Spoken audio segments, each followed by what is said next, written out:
Having not been a fan of the Galatine in the past, I liked it. It was a good weapon. It just didn't really suit me and it wasn't really that fast enough. I'm going into this one open-minded because the Galatine Prime only has 3 major parts to it. There's the blueprint, then there's the Galatine Prime blade, and then there's the Galatine Prime handle. It's a 12-hour build, it's only 15 Oracle cells. It was actually the easiest of the parts to get for this one, for this round of Prime stuff. So, considering it's got 156.8 slash, which is almost more than any other melee weapon in the game has, it looks like this thing could be a really good weapon, so I'm really hoping it is. But of course, equipping the thing, normal one, all I've done is, yeah, it's just, the blade's kind of exactly the same, just slightly altered. Remembering my Galatine has that Rubido skin on it. It does look much better, but stat-wise, it is massively better. Increasing the crit chance to 20 from 10, meaning I may actually start to use a Galatine now. It actually gets better. It comes with 2 Vs. Lots of damage and 2 Vs.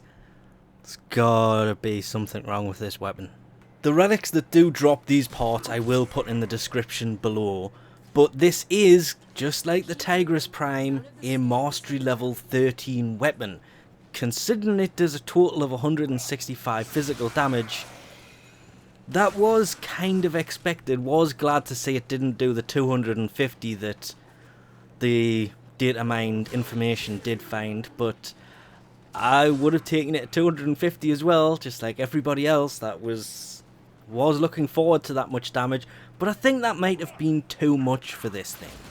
But having that 20% crit chance, okay, the multiplier's only 2, but I guess you could put Organ Shatter on and increase that, but that would probably be better than what I did end up putting on this, because I basically went for the Body Count, Blood Rush, True Steel, Primed Pressure Point, Primed Fury, Berserker style build. I did have to cave and put an element on it. I tried every kind of physical only crit build for this, and yeah, okay, I'm sacrificing the increased crit multiplier. I guess I could take Berserker off it. Berserker wasn't really needed, I only put that on there because I have it on other weapons, but without having an elemental type on this at all, I did find it weak. Very weak. As soon as I put Corrosive on it, it just became a completely different weapon. Of course, using the dual stat mods, you can change that element to whatever combination you want. You would have to form it at least once, possibly twice, to be able to fit the full-blown elemental mods on, because they're 11, whereas the dual stats are only 7, which was a bit of a shame, but I think that just comes down to the fact that I've got Primed Fury in here instead of just normal Fury.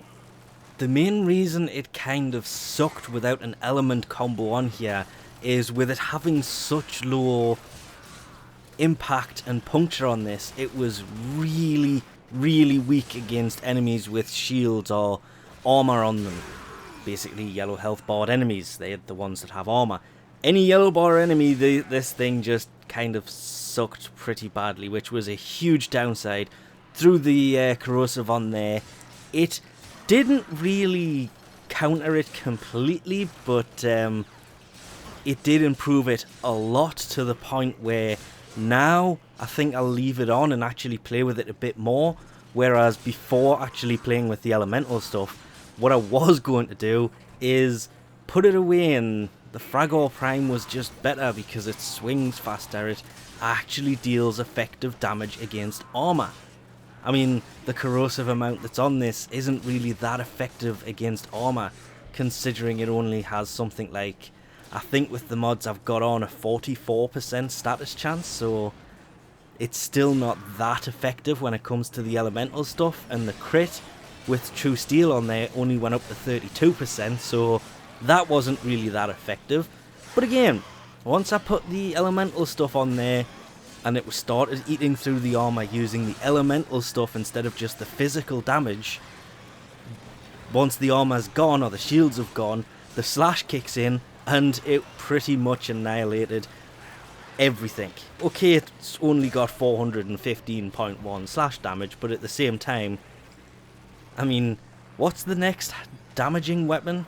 140 or 145? It's still 20 or 25 points of damage higher than most other weapons. It's just the fact that it's more slash than any other damage was kind of a letdown, but of course against enemies that don't have shields or armor, this thing was actually a beast even without the elemental combo on it.